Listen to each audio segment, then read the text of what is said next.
He spent 4 decades in American politics.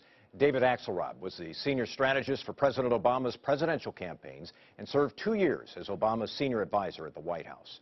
Now, in his book, Believer, My 40 Years in Politics, Axelrod writes about the politics of big ideas and historic change. I talked to him about that and about the 2016 presidential race during a visit to Milwaukee last week. The president made a choice to pursue health care reform.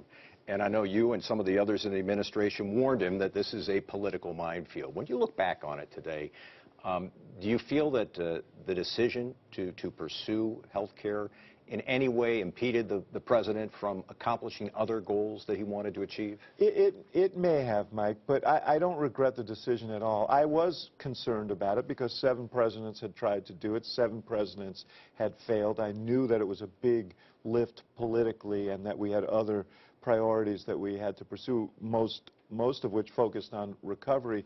But his feeling was if we didn't do it in the first 2 years, it wouldn't get done, and the system would continue to implode, millions more uninsured or underinsured. And I was proud of him for taking it on, and I had a personal stake in it because I had a child, now an adult, who when she was 7 months old started having seizures, and seizures we couldn't stop for 19 years. And as a young newspaper reporter, I almost went bankrupt because the insurance wouldn't cover her medications and some of the treatments she needed. So I wept the night that this health care bill passed because I knew that there were many, many families who wouldn't have to go through the agony that we went through. So it's hard for me to say anything other than that I'm proud of him for moving forward on it, whatever the political costs were. The president felt strongly, you write about this in the book, about what was happening to the middle class in this country. And I'm wondering, here we are in 2015, and we're getting ready for yet another presidential election. Is that still the issue in this country? Is it income inequality, the gap between the haves and have-nots? However you describe it, I don't think it's so much about the haves and have-nots, but it's about economic mobility. It's about this notion, this value that we so honor here in America, at least in word, if not in deed, that if you work hard, you can get ahead in this country and you can support your family and you can have some hope for your children. That's what we believe as Americans, but it's harder and harder because of changes in the economy and in some cases because of policy. And I think this is the central challenge of our time. It's been coursing through our politics not just for years but for decades as the economy has changed. Globalization and technology have taken hold. And you know, we're not going to put those genies back in the bottle.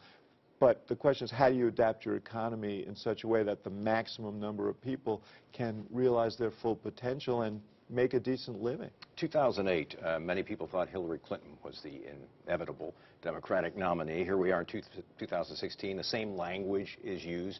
Is she inevitable based on your Well, nobody's inevitable, you know, and I think that I saw an interesting thing in 2007 and 2008, and that was Hillary Clinton was not a good candidate in 2007 when she was sort of almost entombed in this presumption of inevitability and unwilling to risk much, and she didn't connect very well with voters.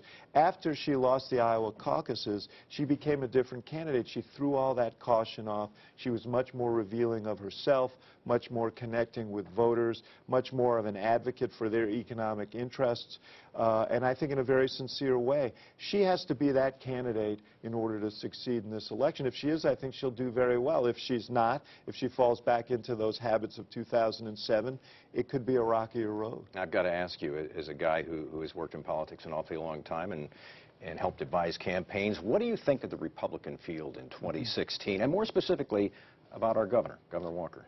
Well, obviously, you know, there are almost more Republican candidates than there are Republican voters, but so it's going to be hard for anyone to pick their way through that field. I would rate Governor Walker as one of the more promising of the candidates. I think there are questions about him, though. You know, he has been successful politically within Wisconsin. Running for president is a much more challenging political test. And, you know, I always equate it, Mike, to high jumping. It's easy to clear the early bars, and he's cleared the early bars. He's done well in some appearances in Iowa. He's impressed some funders. He's obviously got some big fans, the Koch brothers and others. But presidential campaigns are gauntlets, and there are going to be tests along the way, and the bar gets raised each time you clear it. And the question that I have is, how will he perform when those higher tests come? Questions about policies, how you deal with bumps in the road. All of this is what goes into how people judge candidates for president, and he's an unknown quantity in that regard. So there's much more to learn from your perspective about him in the coming months. Oh, yes. Yeah. Next, the unique rallying cry to keep the Bucks in Milwaukee. They're going to pay for it down there. I want to get down there once in a while and watch the Brewers.